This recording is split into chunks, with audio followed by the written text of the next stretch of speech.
එතන විතරක් අපට රජ කාලේ තාලටම දකින්න තියෙන ඕගොල්ලන්ගේ අපේ වාසනාවට මොකද මේ වගේ පිළිම හතරක් ලෝකේ කොහෙවත් දකින්න ලැබෙන්නේ නැහැ. කියන්නේ 1215 අවසාන රජතුමා දුර්වල පාලකේ පරාක්‍රම භාවනයේ පරාක්‍රම පාණ්ඩු.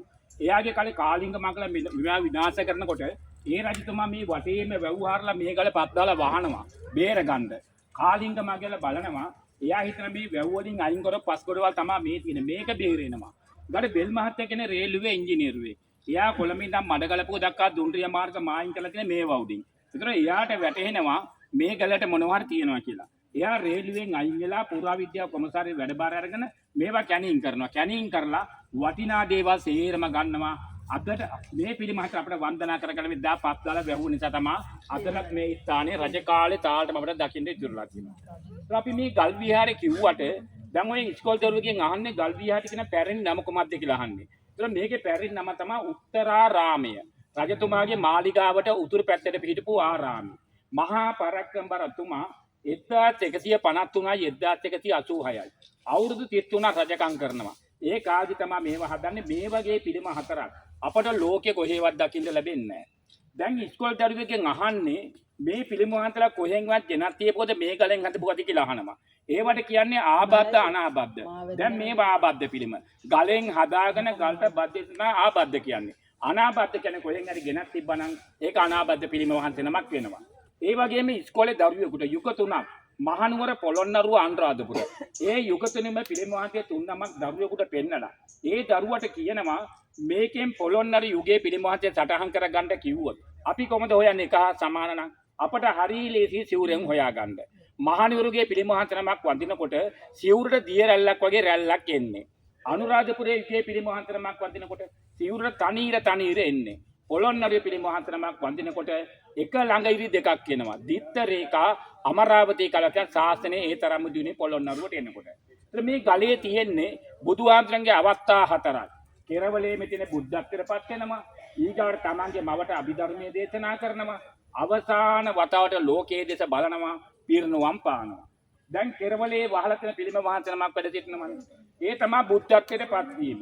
දැන් අපි ඔතෙන්ට අධ්‍යක්ෂ උත්තර වැන්දොත් අපට පුළුවන් උතන බුද්ධ ප්‍රතිමා පස් නමක් වඳින්න. අපිට ඔය පේන පිළිම වහන්සේට අමතරව උඩ සාන්ති තෝරණේ වැඩ සිටිනවා බුදුවරු 4 නමක්.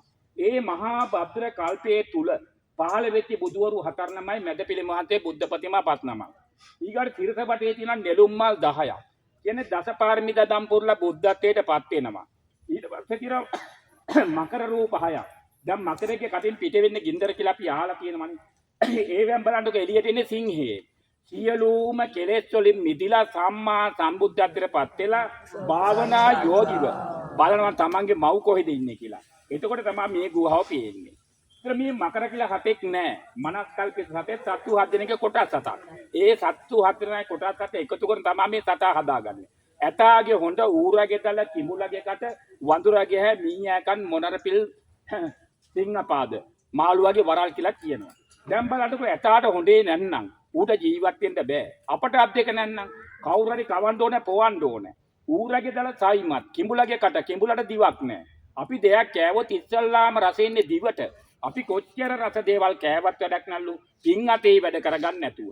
වඳුරගේ හැ හොඳට පේනවා මීයාකන් හොඳට ඇහෙනවා මොනර පිල් ලස්සනයි සිංහපාද හොඳ සයිමත් පාද.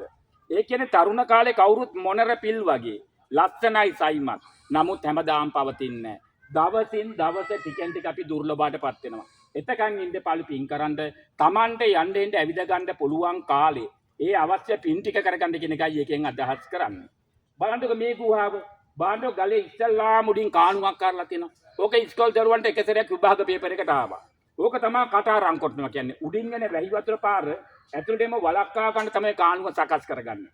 බලන්නකොට ගල් කණු කොහෙන්වත් ගෙනත් තියපු ගල් කණු නෙමෙයි. ඕවත් ඔය ගලෙන්ම හදාගෙන අඩි 16ක් විතර කටුවෙන් මිටියෙන් ගුහාව හාරගෙන ගිහිල්ලා සිතුවම් වලින් අලංකාර කරලා තෞසිකා දිව්‍ය ලෝකයක් මවා පානවා. ඒතර ඔය පිළිම වහන්සේ තමයි පොළොන්නරුවේ තියෙන ලස්සනම පිළිම වහන්සේ. අපි ළඟ ඉඳන් බැලුවොත් බුදුන් ජීවමානව දකින්න වගේ දකින්ද ඒ කලාකරුවා නිර්මාණය කරලා තියෙනවා. ඒ වගේම පොළොන්නරුවෙන් හම්බ වුණ රන්නාලේප කරපු එකම පිළිම වහන්සේත් ওই පිළිම වහන්සේ. අර මං කියවනේ කාලිංග මගල විනාශන පද්දල වැහුවා කියලා. ඒ පස්ස අයින් කරනකොට රත්තරන් සිතුවම් සීර විනාශ වෙනවා. තාම පිළිමහන්තේගේ නියපොතු කොළ පාටයි.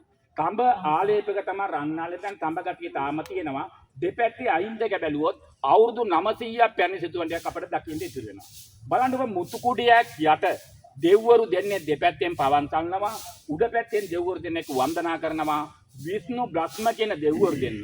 මුතු කුඩියක් යට අසුන්ගෙන තමන්ගේ මව මාතෘ දිව්‍ය රාජ්‍ය ඇතුළේ සියලුම දෙවිවරුන්ට අභිධර්මයේ දේශනා කරන පිළිමවන්ත තමයි ඒ ගුහාව ඇතුළේ වැඩ සිටින්නේ. ඊට බණුක ගලේ තියෙන හතරක් කොටුවක්. ඒක තමයි මහා පරක්කුණ කතිකාවත කියන්නේ. දැන් ඔය ඉස්කෝල දරුවෙක්ගෙන් අහන්නේ ලංකාවේ වැඩිම සෙලිබි රජතුමා කවුද කියලා අහන්නේ. ඒතර මතක තියාගන්න ලංකාවේ වැඩිම සෙලිබි රජතුමා තමයි නිස්සංගමල්ල රජතුමා. ඒතර මේක මහා පරක්කුණ කතිකාවත. එදා මේ වැඩ බිස්සුන් වහන්සේලා සංඝ ભેද ඇති කරගන්නවා නිකායවල වලට බෙදෙනවා. බුදුදහම පිරිහීගෙන යනවා. මහා පරක්‍රමතම මෙයා දකින්නවා. තවත් අවුරුදු 5000ක්වත් මේ ශාසනය ආරක්ෂා කරගන්න නම් වැඩපිළිවෙල සකස් කරගන්න ඕනේ. එහෙනම් දිඹුලාගල මහා කාශ්‍යප හම්සේක සාකච්ඡා කරගෙන හදාගත්තු විනය නීතිමාලක් ඔය තියෙන්නේ.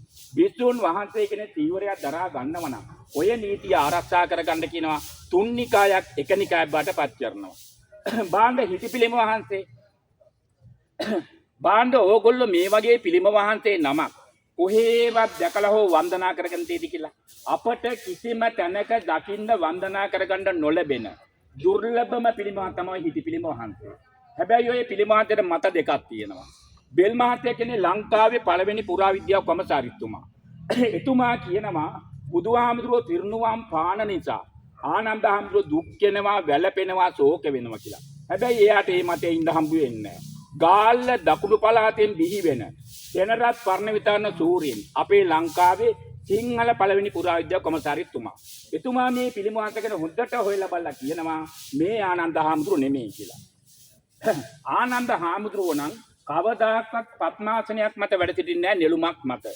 බාණ්ඩක කම්පෙති ලම්බ කරන කම්පෙති රැලි සහිත කොණ්ඩ. ඒ වගේම බුදුන්ට අගහරුවක් නිසා බුදුන්ගේ සිර සිහිලෙයි. ආනන්ද හාමුදුරුවෝ කවදාකවත් වැඩ සිටින්නේ නැහැ. බුදුහාමුදුරුවෝ පිරිනුවම් පාන තුරු ආනන්ද හාමුදුරන්ට රහත් භවයක් ලබා ගන්න බැරි වුණා. සාමාන්‍යයෙන් හාමුදුරනම පද්මාසනයක් මත වැඩ සිටින්නේ නැහැ. එහෙනම් මේ අපේ බුදුරජාණන් වහන්සේ අවසාන වතාවට ලෝකයේ දෙස බලන ආකාරය පිරිනුවම් පාන්න මොහොතයි තියෙන්නේ. දේශනා කරපු ධර්මයේ දේශනා කරලා හමාරයි. මගෙන් පස්සේ මේ ලෝකෙට මොකද වෙන්නේ කියලා මහා කරුණාවෙන් බලන ආකාරය. පර දුක්ඛ දුක්ඛිත මුද්‍රාව. මේ මුද්‍රාව තියෙන්නේ මෙතන විතරයි. පර කියන්නේ අනුන්ගේ දුකට පිහිට වීම. අවසාන මොහොතේ බලනවා මම කාටද පිහිට වෙන්න ඕන. දකුණු පාදයට බර එනකොට එන හැඩ තමයි නිර්මාණය වෙන්නේ. අපට කිසිම තැනක වන්දනා කරගන්න නොලැබෙන දුර්ලභම පිළිමේ වහන්සේ නමක් ඕගොල්ලෝ වන්දනා මන්න කරගන්නවා. ඊට ඕගොල්ලෝ අහලා මෙන්න මේ පිළිම වහන්සේ ජනප්‍රවාද කතාවත. හැබැයි ජනප්‍රවාදයක් කිසිම පොතක පතක ලියවිලා නැහැ. පුරාවිද්‍යා දෙපාර්තමේන්තුවේ පිළිගන්නේ කිසිම දවසක දරුවෙකුට විභාගයට එන්නෙත් නැහැ, ඇවිල්ලත් නැහැ. අර බඩේ තියෙන චූටි පැල්ලම් දෙකක් බදම් දාලා වහලා. ඒ කාලේ ඉඳන් සුදු මහත්රු වාගියා. ඒගොල්ලෝ කරන්නේ ඇත්තු මරලා දල අරගෙන ගජමිතු එක කරන සුදු මහත්රු වාගියා. එදා දවසේ මේගොල්ලන්ට ඒ වගේ දේවල් හම්බ වෙලා නැහැ. එදා මෙයා මහා වනාන්තර. මේ වනාන්තරයේ මැදින් ඇත්තු හොයාගෙන යනකොට අපේ කට්ටිය පිළිම වහන්සේ වැඳගෙන ඉන්න සුදු මහත්තයා දැකලා තියෙනවා. ළඟට ඇවිල්ලා ඇහුවලු ඇයි ඕගොල්ලෝ මේ කළු ගල් වලට වඳින්නේ කියලා. නෑ අපි බුද්ධ ප්‍රතිමා කොහේ දැක්කත් වඳිනවා. මේ වැය පිහිට අනුහත් අපට තියෙනවා. උඹලගේ බුද්ධද ඔච්චර මනුහක්ද කියලා පිළිම වහන්සේට වෙඩි තිබ්බලු. වෙඩිචා දඩේම යන අනිත් පැත්ත හැරනවත් එක්කම කොහෙදෝ නැති ඇතෙක් ඇවිල්ලා සුදු මහත්තයා පාගලා මරලා දානවා. මැරුවට පස්සේ අනිත් සුදු මහත්තයා ඇතාට වෙඩි තියනවා. ඇතා වෙඩි කාගෙන ගිහලා පිටියකට වැහලා මැරනවා. ඇතා මල පිටිය ඇතුමල් පිටිය වුණා කියනවා. එහා පැත්තේ ගම ඇතුමල් පිටිය බඩේ පැල්ලම් දෙකක් තියෙනවා. මේ උඩ තියෙන අදිසැලකුණු දෙකක් සුදු මහත්තයා හිටපු තැන කියලා පසු කාලේදී එතන සටහන් කරලා තියෙනවා. බලන්නකො ඒ පිළිම වහන්සේ සැතපෙන පිළිමයක් කියලා නම් කරලා තියෙනවා. හැබැයි ඉස්කෝලේ දරුවෙකුට නම් ඔය පිළිම වහන්සේ ගැන විභාගතල ලියන්න ආවොත් ඒ දරුවට ලියන්නේ සැතපෙනවා කියලා. මොකද පිළිගන්නේ පොත්පත්වල සැතගෙන සැතපෙනවා කියලා. බලන්නකො බෝඩ් එකේ තියෙන සැතපෙන පිළිමයක් කියලා. ඔව්. හැබැයි බුදු කෙනෙක් සැතපෙන්නේ සිංහ සීයාවෙන් දකුණු වැලියට. එහෙමනම් බුදුන්ට කියලා නෑ අවසානයේ හුත්ම වේදනා ටික පෙන්눔 කරනවා. බලන්නකො වම් තිරිපතුල පල්ලෙහාට යනවා. සිවුරු පොට එතනින් බිමට වැටෙනවා. අපට දකින්න ලැබෙන හිස් වෙච්ච පපුවා. පපුවයි බඩයි එක හා සමාන වෙනවා. උඩාට මැදින් නැමෙනවා. කම්පෙති කඩාගෙන හැලෙනවා. net එක අඩවන් වෙනවා. කොට්ටේ මේ පැත්තට පාත් වෙනකොට කම්බුලියට තියාගත්තු අත එළියට එනවා. බුදු කෙනෙක් ජීවමාන වැඩ සිටිනකොට මංගල ලක්ෂණ 216ක් තියෙනවා සිරිපතුල් වල. ඒවා සේරම ගිලිහිලා යනවා. සිරිපතුලේ නෙළුම් පත්නයක් ඉතුරු වෙනවා. අපට ওই පිළිමවහන්සේ හරියටම තුනක සාධක දකින්න නම් අර අතර කෙරවලට ගිහිල්ලා බැලුවොත් අපට පේනවා සිරිපතුලේ නෙළුම් මල් දෙක අපට දකින්න ලැබෙනවා. මේ පපුව පැත්ත සම්පූර්ණ ඇතුළට යනවා. උඩට ගත්තු හුස්ම ටිකේ හිර වෙච්ච ආකාරය. ඉනේ බඳපටිය පවා පේනවා. දැන් බලන්න අපි බුදු කෙනෙක්ගේ මූණක් දකින්නේ සාන්ත දාන්ත මූණක්. ඕගොල්ලෝ හිටි පිළිමවහන්සේ දිහා බලලා මේ පිළිමවහන්සේ දිහා බලන්නකෝ මොනතරම් වෙනසක්ද මේ කලාකරුවා කරලා තියෙන්නේ. බුදුහාමුදුරන්ගේ අවුරුදු 80ක් වූ වයසත් අර බුදුහාමුදුරෝ ඌරු හතු බිම්මල් වෑංජනය සමග දානයක් වලදලා බඩියවනකොට ඔයගොල්ලෝ අහලා ඇතිනේ. ඒ දේ තමයි මේ කලාකරුවා කළු ගලක් තුලින් පෙන්눔 කරන්නේ. ඒ සියලු දේවල් අපේ ඇස් වලින් දැකලා අපට පුළුවන් මෙතෙන් ඉඳන් බුදුහාමුදුරන්ගේ අවසාන සිදුවීමට අපි වන්දනා කරගත්තා වන්දනා කරනවා කියලා වඳින්න පුළුවන්. අපි මේ පිළිමවහන්සේලා වන්දනා කරගන්නවා කියන්නේ අපට හිතන්න බැරි පින් ටිකක් අප රැස් කරගන්න පුළුවන්. දැන් ඕගොල්ලෝ සියලු දෙනාම පින් කරගත්තු කොටසක්. දැන් ඕගොල්ලන්ට මම කිව්ව දේ ඇහුණා. ඕගොල්ලන්ට මේ ලෝකෙම ලස්සන බලන්න පුළුවන්. ඕගොල්ලෝ අංග සම්පූර්ණ ජීවිත ලබාගෙන තියෙනවා. හිතන්න අපේ රටේ කොච්චර ඉන්නවද මේ පිළිමවහන්සේ දිහා බලන්න බැරි යස් නොපෙන්න කට්ටිය. කොච්චර ඉන්නද ඇඟෙන් භාගය එක්ක අත් නැහැ කකුල් නැහැ. එහෙනම් හැමෝම එක හසන උපත්තිය ලබන්නේ නැහැ පින් කියන දේ තියෙනවා. අපි අවුරුදු 100ක් ජීවත් වෙන නම් ආත්ම 9ක්. ආත්ම 9 ඒ පෙරාත්මත් ඕගොල්ලෝ මේ තැන්වලට ඇවිල්ලා මෙයා වන්දනා කරගෙන ගිහින් තියෙනවා. ඒ සසරේ පුරුද්දට තමයි අදත් මේ ඇවිල්ලා ඒ පින් ටික ලබා ගන්න තමයි ඇවිත් අපි මේ පිළිමවහන්සේලා වන්දනා කරොත් ඒ පින් ටික අපිට අනිවාර්යෙන් ලබා ගන්න පුළුවන්. එහෙමනම් මේ පූජනීය ස්ථානයේ බාර උතුම් වූ ගල් විහාරේ බාර සියලුම දෙවියන්වහන්සේලාගේ පිහිට. ඔය සිළු දෙනා ලෙඩ දුක කරදරයක් නැති වාසනාවන්ත ජීවිතයක් ගත කරන්නට හේතු වාසනා වේවා කියලා අදිස්ථාන කරගන්න මෙතෙක් වේලා ලබාගත් පින් වලින් කොටසක් අපිව මෙලවට බිහි කරපු දෙමාපියන්ටත් අප අතරින් මිය පරලෝකයේ කෙනෙක් ඉන්නවා නම් ඒකට මේ පින් අනුමෝදන් වෙත්වා කියලා සාදු.